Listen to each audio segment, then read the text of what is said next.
우리가 지난 시간 우리의 믿음이 어떤 내용으로 이루어져야 하는가에 대해서 함께 고민해보고 또 나누었습니다. 우리는 예수님을, 예수 그리스도를 믿어야 합니다.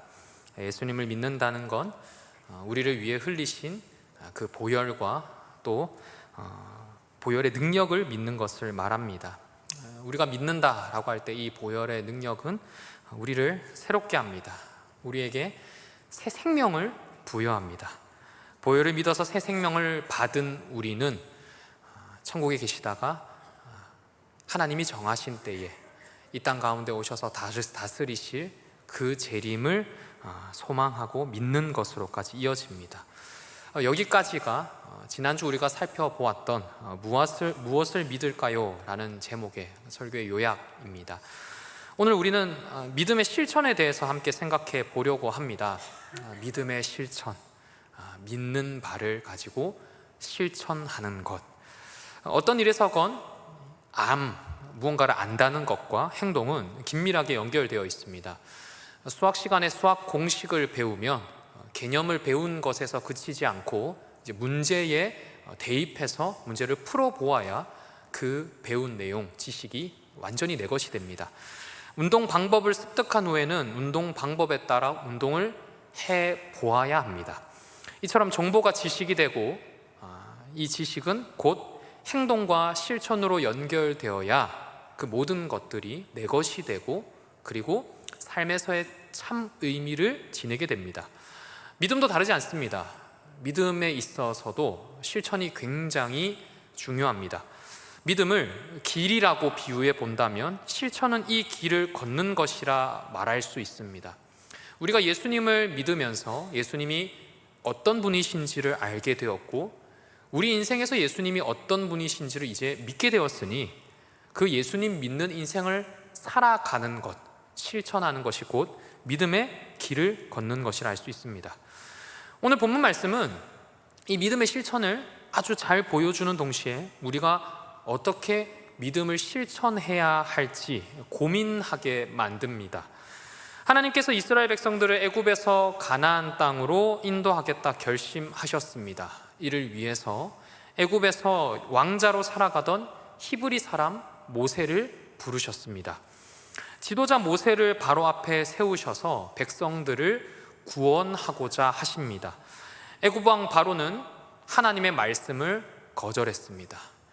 모세를 통해 전해진 하나님의 제안을 거절했습니다. 하나님께서 이제 바로와 줄다리기를 시작하십니다. 그 내용이 첫 번째 재앙부터 진행되는 오늘 말씀에까지 이어지는 10재앙의 내용입니다. 하나님께서 10가지 재앙을 보이시면서 백성들을 보내주겠느냐, 이렇게도 보내주겠느냐 보내주지 않겠느냐 거듭 물으십니다. 첫 번째 재앙인 첫 번째 재앙이 피에서 시작해서 개구리 이, 파리, 악질, 독종, 우박, 메뚜기, 흑암, 장자에 이르기까지 하나님께서 끊임없이 하나님의 구원 계획을 한 걸음 한 걸음, 한 단계 하나하나 실현해 가십니다. 우리가 이 10재앙에 담겨 있는 어떤 신학적인 의미나 그리고 몇 번째부터 몇 번째까지는 묶어서 우리가 이런 의미를 볼 수 있다거나 이렇게 저희가 다양한 방법으로 의미를 발견하고 또 의미를 찾아볼 수도 있겠습니다만 단순하게 요약해보면 10재앙의 본질은 하나님께 초점을 둡니다. 하나님이 어떤 분이시냐, 하나님을 어떤 분으로 고백하겠느냐. 하나님께서 10재앙으로 계속해서 물으십니다. 바로는 하나님을 어떤 분으로 믿고 어떤 분으로 고백하는지, 이스라엘 백성들은 10재앙을 일으키는 하나님을 따라갈 수 있는지, 나의 하나님이라 믿고 나의 하나님이라 고백하며 실천할 수 있는지를 계속해서 물어가십니다. 그리고 하나님께서는 10재앙을 통해 하나님을 드러내십니다. 애굽 왕 바로에게 하나님을 드러내시고 이스라엘의 리더인 모세에게 하나님을 드러내시고 이스라엘 백성들에게, 그리고 오늘날 이 자리에 함께하는 예수님 믿는 인생을 살아가는 우리에게 하나님을 보여주십니다. 하나님의 계획이 얼마나 놀라운지, 그 계획을 실현해 가시는, 구원 계획을 실현해 가시는 하나님이 얼마나 탁월하고 놀라우신 분인지를 열재앙으로 보여주십니다. 열재앙 앞에서 우리는 하나님의 위대하심을 발견하는 한편 우리의 연약함과 한계를 발견하게 됩니다. 인간이라면 누구나 죄로 인해서 하나님의 창조와 다스리심을 거역하고 거절합니다. 하나님께서 개구리, 이, 파리 이렇게 대표되는 것들입니다만 이 모든 것들을 창조하셨다라는 사실을 부인합니다. 하나님께서 질병을 다스리시고 세상 만물을 다스리실 수 있다는 사실을 거절하고 거부합니다. 이것이 우리의 한계이고 우리의 본성입니다. 하나님은 이런 우리의 연약함과 한계를 너무 잘 아십니다. 순간순간에는 하나님을 믿는 것 같다가도 상황이 바뀌거나 어려우면 또 연약해서 넘어질 것을 너무나 잘 아십니다. 그래서 열재앙으로 바로를 이기는 것에 목적을 두지 않으십니다. 우리 편에서 보자면 열재앙으로 당장의 문제가 해결되는 것에 목적을 두지 않으십니다. 열재앙으로 이스라엘 백성들, 우리들의 연약함이 무엇인지, 한계가 무엇인지, 우리가 가진 믿음의 그 밑바닥이 무엇인지를 확인하게 하십니다. 깨닫게 하십니다. 그러는 한편 하나님을 보게 하십니다. 우리는 너무나 연약한데, 우리는 아무것도 할 수 없는데 이 모든 것들을 가능하게 하시는 하나님을 보게 하십니다. 마치 이스라엘 백성들에게나 바로에게나 오늘날 우리에게나 이렇게 말씀하시는 것과 같습니다. 보아라, 너희는 한낱 피를 숭배하고 개구리를 숭배하고 이를 숭배하고 파리를 숭배하고 독종을 숭배하고 기타 여러 가지 등등등을 숭배하는데 그 모든 것들을, 너희가 숭배하는 그 모든 것들을 창조한 이가 바로 나다. 너희가 숭배하는 것들을 다스리는 내가 아직도 한낱 우상으로 보이느냐라고 하나님이 말씀하십니다. 그리고 우리에게 물으십니다. 나는 이런 존재인데 너희는 나를 누구라 고백하느냐? 너희는 나를 어떤 이라 믿고 있고 너희는 나를 어떤 존재로 부르짖고 있느냐? 어떤 존재로 보고 어떤 존재로 믿고 어떤 존재로 따르고 있느냐?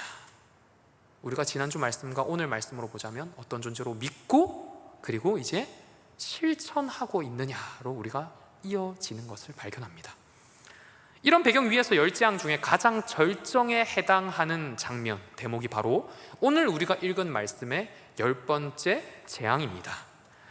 10번째 재앙이 오늘 본문에서 시작합니다. 하나님께서 이스라엘 백성들에게 양을 잡아 그 피를 좌우 문설주와 인방에 바르라라고 명하십니다. 그렇게 행동할 때 하나님이 보내신 심판자가 애굽 땅에 모든 처음 난 것을 치는데 피의 표적이 남겨진 집은 그냥 지나가도록 하겠다라고 하나님이 친히 약속해 주십니다. 하나님께서 이스라엘 백성들에게 약속해 주신 이 내용이 말씀 그대로 실제로 이루어졌습니다. 오늘 본문 뒤쪽에 30절 말씀을 보면 장자를 잃은 바로 왕과 신하 모든 애굽 사람들의 부르짖음이 곳곳에 일어났습니다. 사람들이 막 비명을 지른 거죠. 어떻게 이런 일이 일어날 수 있는가? 허탈해하기도 하고 실망하기도 하고 막 자포자기도 하고 그런 소리들이 아우성으로 이곳저곳에서 들렸을 겁니다. 그러나 양의 피를 바른 이스라엘 집만은 예외였습니다. 이스라엘 백성들의 집에는 죽음이 임하지 않았습니다. 죽음이 임하지 않았다는 측면에서 이는 구원이라고 말할 수 있습니다. 새로 생명을 얻은 것이라고 말할 수 있습니다. 참 놀라운 일이지 않습니까? 양의 피를 발랐을 뿐인데 생명이 임합니다. 고작 양의 피를 바른 것인데 죽음이 비껴나고 하나님이 명하시는 새로운 생명이 부여됩니다. 너무 놀라운 일이고 쉽게 믿어지지 않는 일이겠지만 하나님이 역사하신 결과입니다. 하나님이 약속하신 대로 이루어지는 그 현장을 우리는 보게 됩니다.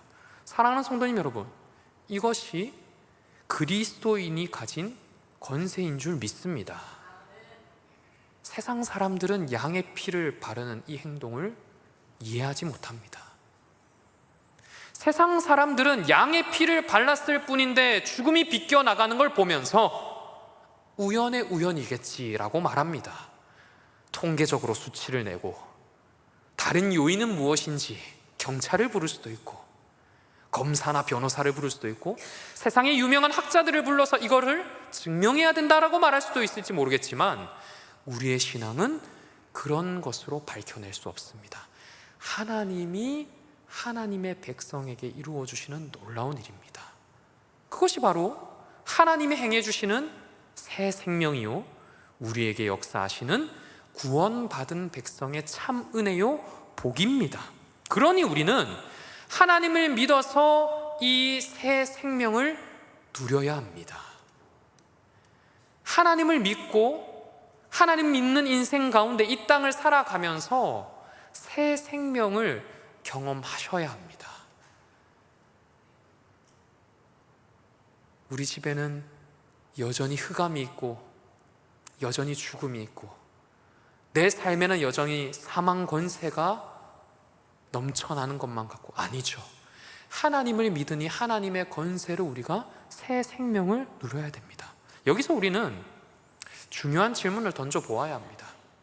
사실 오늘 말씀은 이 새 생명이 임했다라는 것이 정말 중요한 본문 말씀인데 제가 이 믿음 시리즈를 준비하면서 오늘 말씀에서 유독 저도 그냥 스쳐 지나갔던 한 장면이 유독 제 눈에 많이 밟혔습니다.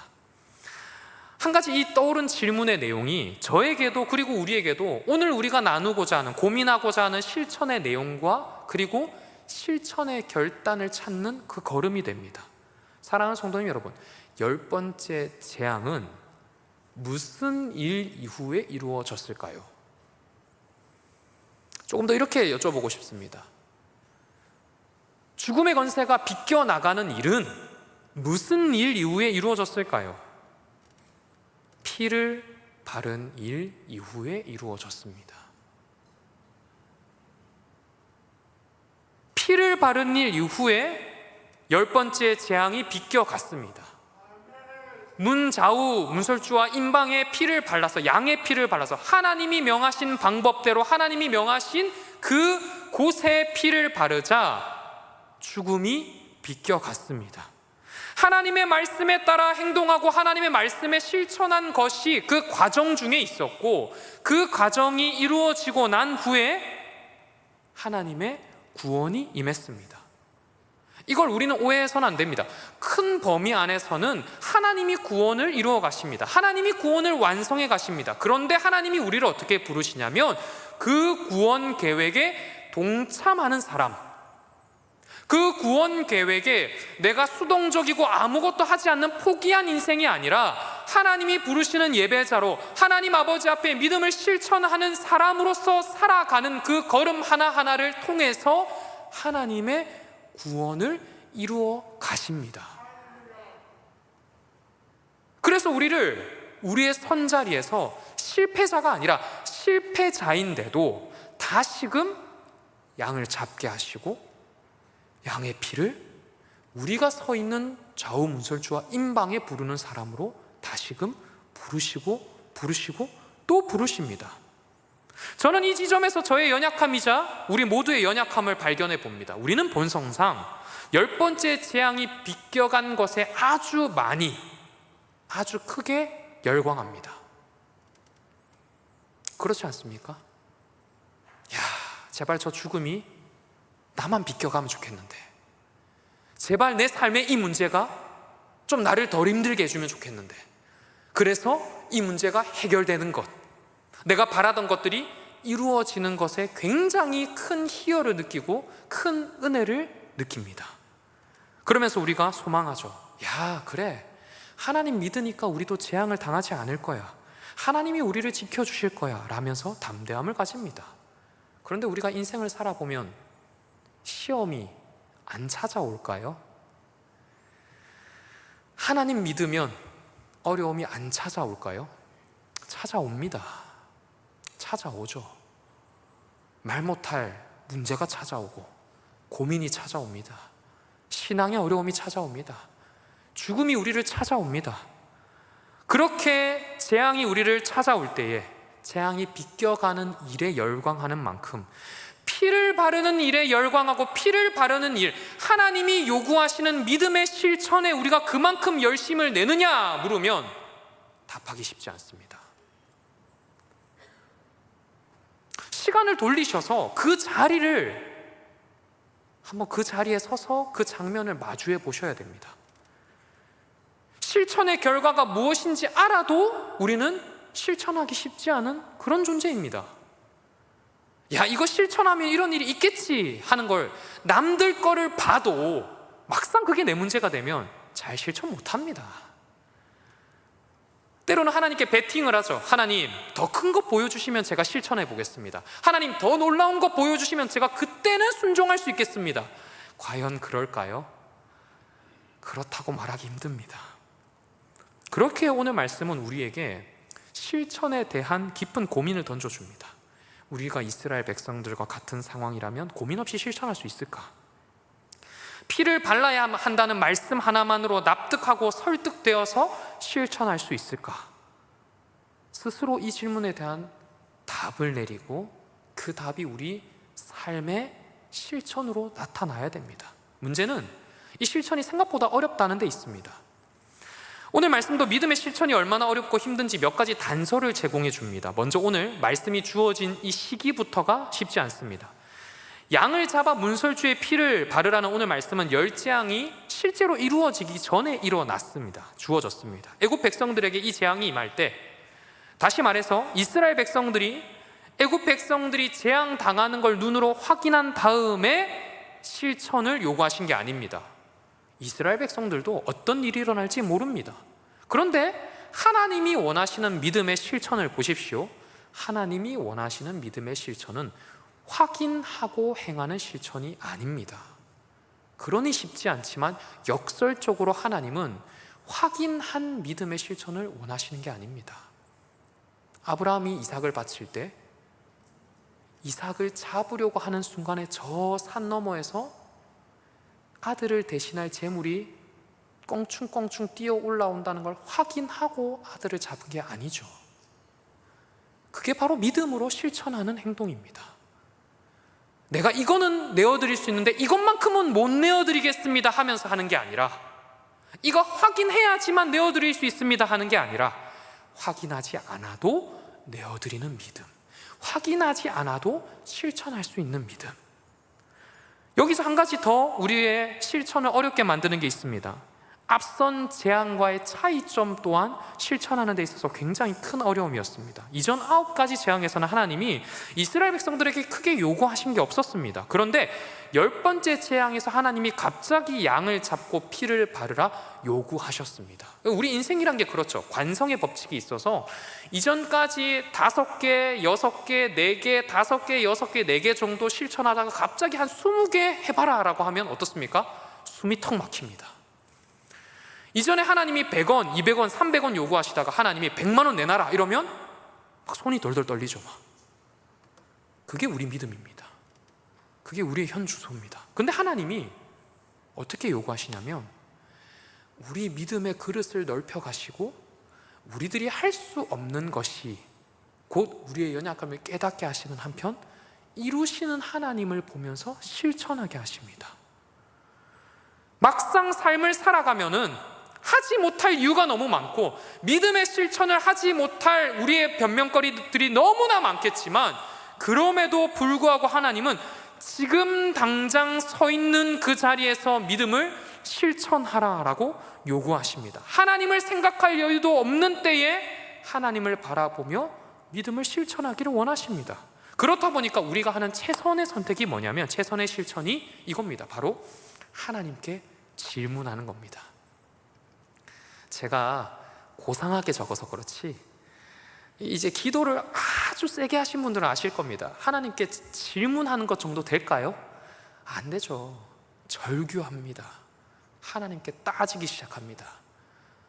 내 삶을 왜 이따위로 만드셨냐고 막 소리치고, 어떻게 이렇게 하면서 살아가라고 말씀하시냐고 막 울부짖고 매달리게 되고, 때로는 원망도 하게 되고, 그러면서 하나님께 여쭙는 거죠. 하나님, 제가 지금 보자 하니까 이전에는 이 정도 일을 요구하지 않으셨는데 왜 갑자기 저한테 이런 정도의 믿음을 요구하십니까? 지금 뭐 단계를 밟으셔야지, 이 정도 지금 하나님 어떻게 하자는 겁니까? 라고 생각하는 게 우리들의 현주소죠.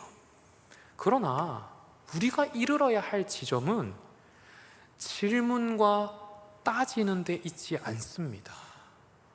우리의 습성은 질문하고 따져서 납득이 돼야 넘어가겠습니다라고 하겠지만, 우리는 이미 하나님의 구원을 믿고 이미 하나님의 구원의 능력을 받은 사람들입니다. 이게 무슨 의미인지 아시겠습니까? 이미 우리는 양의 피를 발랐다라는 이 믿음이 이미 우리 안에 최초로 시작되어서 믿음의 생활을 하고 있고, 날마다 그 자리에서 보혈의 능력을 의지하고 보혈의 능력을 체험하면서 살아가는 사람들입니다. 근데 우리는 어떻게 하고 있냐면 계속해서 리플레이 하는 겁니다. 아니요, 저는 이 자리 아닌데요, 다시 돌아가야겠습니다. 아니요, 저는 실천할 수 없는데요, 다시 하나님을 뜨겁게 느껴야 되겠고 다시 하나님의 능력을 맛봐야지만 실천할 수 있겠습니다 라고 계속해서 우리가 납득할 만한 믿음의 분량을 하나님께 요구하는 거죠. 우리는 오늘 말씀으로 보자면 최초로 하나님께서 우리를 부르신 그 자리가 구원을 이미 시작하신 자리라는 것을 믿고서 지금 내가 서 있는 자리에서 오늘 말씀의 이스라엘 백성들과 같이 양을 잡아 피를 좌우 문설주와 임방에 바르기 시작해야 합니다. 여전히 우리의 시선은 10번째 재앙이 끝난 지점에 머물러 있고, 애굽에서 탈출한 지점에 머물러 있고, 그래서 홍해가 갈라지고 이미 광야에 가고 이미 가나안 땅에 간 그 시점에 있겠지만은, 그럼에도 지금 우리 앞에 있는 문설주와 임방에 피를 바르셔야 됩니다. 결과를 보시는 한편 지금 내게 주어진 삶의 문제 앞에서 믿음의 실천을 올려드려야 됩니다. 안 될 때마다 계속 되뇌이셔야 돼요. 모세가 슈퍼맨이 된다고 해서, 하나님이 더 큰 능력을 보여주신다고 해서 순종하는 게 아니라, 내가 지금 순종할 때구나, 내가 지금 믿음의 실천을 해야 될 때구나, 내 믿음의 분량이 그 정도가 되어서 실천하는 게 아니라 하나님이 요구하시기 때문에, 하나님이 베푸신 구원이 이미 너무나 놀랍고 큰 것이기 때문에 응당 믿음의 실천을 해야 되는구나라는 답을 가지셔야 됩니다. 그래서 어떤 마음으로 실천하고 어느 부분까지 실천해야 되느냐, 제가 좀 실제적인 것들을 3가지만 얘기하고 말씀을 마치고자 합니다. 첫 번째로, 하나님을 향한 믿음을 다시 견고히 하셔야 합니다. 하나님을 향한 믿음 없이 양을 잡을 수는 없습니다.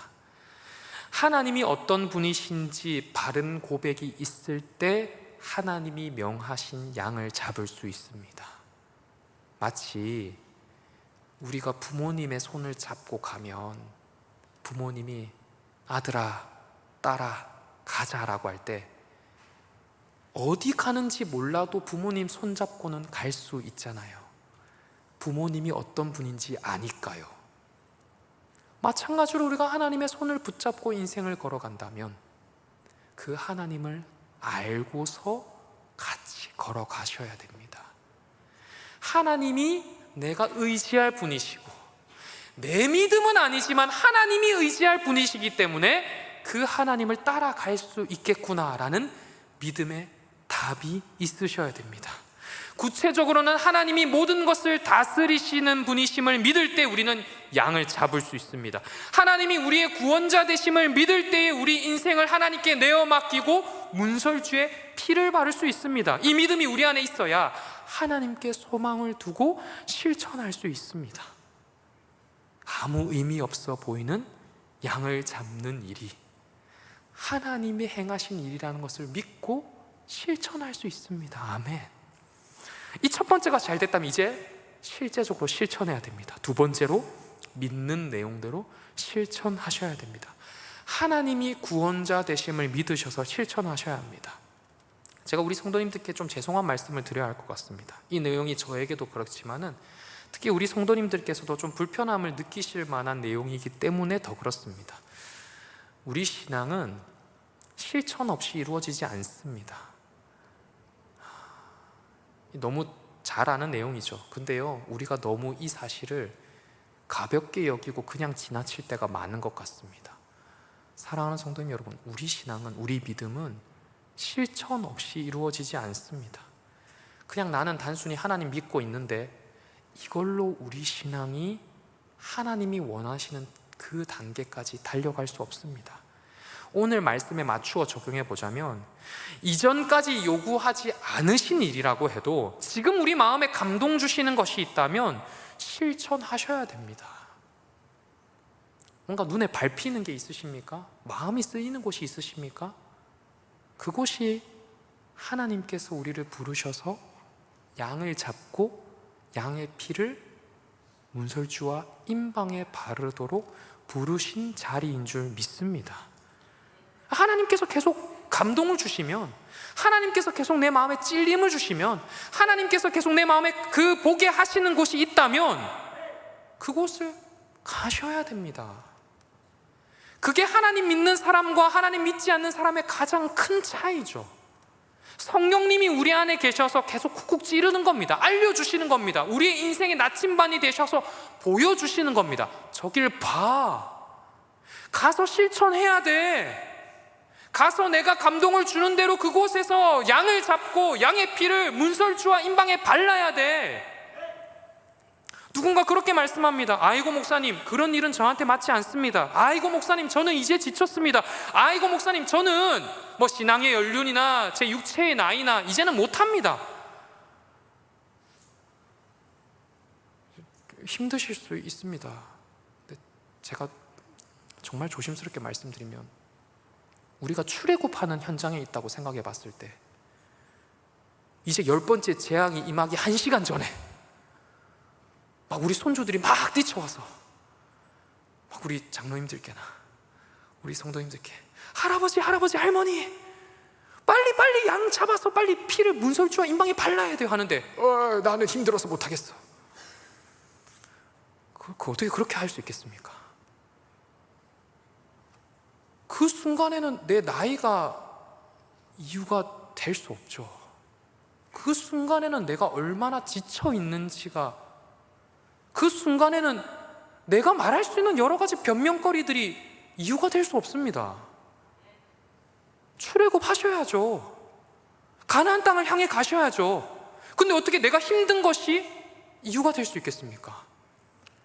사랑하는 성도님 여러분, 우리가 지금 거제 교회로 모여서 신앙생활을 한다는 것도 마찬가지입니다. 언제 우리 예수 그리스도께서 오실지 모르는 1분 1초를 살아간다면 1시간 뒤에 혹은 하루 뒤에 혹은 1분 뒤에 1초 뒤에 주 예수 그리스도께서 다시 언제 오실지 모르는 그것을 우리가 대망하며 살아간다면 내 나이나 내 환경이나 내 능력이 아니라 구원을 보면서 믿음을 실천하셔야 됩니다. 구원의 가치가 있기 때문에 실천하는 거죠. 내가 차마 받을 수 없는 구원이 나에게 있기 때문에 그 구원을 믿고서 실천하는 겁니다. 그러니 구원의 실천, 믿음의 실천, 이 실천이 어려우신 분들은 자기 자신에게 혹시 이렇게 한번 좀 질문해 보시면 좋겠습니다. 나에게 구원의 가치는 얼마만큼 있을까? 내게 구원의 가치는 어느 정도인가? 내게 구원의 가치는 어느 정도인가? 사랑하는 성도님 여러분, 우리 인생의 구원이 가장 가치 있는 것인 줄 믿습니다. 가장 가치 있는 것인 줄 믿습니다. 가장 가치 있는 것인 줄 믿습니다. 마지막 3번째입니다. 우리는 실천을 항상 예배와 연결해야 됩니다. 우리는 실천을 항상 예배와 연결해야 됩니다. 오늘 본문 말씀 14절을 보시면 여호와의 절기를 삼아 영원한 규례로 대대로 지킬지라 라고 말씀하고요, 본문 뒤에 24절에서도 규례로 삼아 영원히 지킬 것이라 라고 말씀합니다. 오늘 말씀드렸습니다만 이 두 말씀은 10번째 재앙이 이루어지기 전의 말씀입니다. 하나님의 구원을 체험하고 나서 기억하고 지켜라 말씀하지 않습니다. 기억하고 지켜라 라는 말씀이 실천을 하라는 말씀과 함께 주어집니다. 이는 그리스도인의 삶을 잘 보여줍니다. 우리는 아직 이루어지지 않았으나 이루어질 소망을 붙들고 하루하루를 예배하며 살아갈 사람들입니다. 명확하게 보여서 실천하고 또렷이 보여서 예배하며 살아가는 게 아닙니다. 이성적으로 납득되고 논리적으로 이해가 되어서 예배하는 게 아닙니다. 혹은 감정적으로 마음이 움직여서 실천하며 예배하는 게 아닙니다. 그리스도인이기 때문에 예배하는 거죠. 하나님이 우리에게 새 생명을 주셨기 때문에 이 자리에 앉아 있는 것입니다. 그러면 우리는 더 예배 자리를 지키셔야 됩니다. 삶의 고군분투, 삶의 씨름을 하는 중에 낙담하고 실망하고 예수님 믿어서 인생이 다를 것 없더라, 나 예배 안 하겠다가 아니라 더 예배 자리에 오셔야죠. 더 예배 자리에 오셔서 지금의 터널이 끝나면, 지금의 이 문제가 해결되면 하나님께서 이 문제를 해결해 주셨을 때 얼마나 더 큰 영광이 임할지를 예배 자리에서 소망하고 붙들면서 살아가는 겁니다. 예배를 통해 하나님이 주시는 구원의 경험을 쌓고 또 붙들면서 그 구원을 붙들면서 살아가는 사람들이 바로 우리 그리스도인인 줄 믿습니다. 그러니 하나님께서 마음에 찔림을 주시는 예배의 자리가 있으시다면 더 열심히 참석하시기를 축복합니다. 참 이게 성령님이 참 놀랍게 역사하시는 게, 이렇게 딱 제가 정해놨는데 2024년에 마침 또 우리가 예배에 대해서 굉장히 목사님께서도 말씀해 주시고, 지난 주일에도 아벨과 같은 예배자가 돼야 된다. 제가 주일날 말씀드렸는데 깜짝 놀랐습니다. 제가 이 설교 초안을 이렇게 조금 적어놨는데 아벨과 같은 예배자, 저만 감동이 있는 것 같습니다.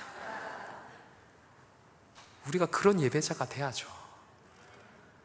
내 손에 뭐가 있구나, 나는 이런 사람이구나가 아니라 내가 예배자구나.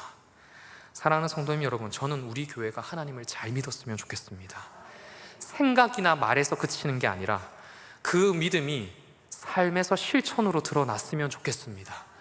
교회 안에서만 드러나는 게 아니라, 혹은 교회 밖에서도 일부만 드러나는 게 아니라, 언제 어디서건 우리 삶이 하나님을 사랑하고 이웃을 사랑하는 것으로 예배 가운데, 그리고 예배를 끝내고 나가서도 그게 잘 드러났으면 좋겠습니다. 그래서 우리의 믿음이 실천으로 가득 채워지고 구원의 소망과 기쁨으로 가득 채워지기를 간절히 소망합니다.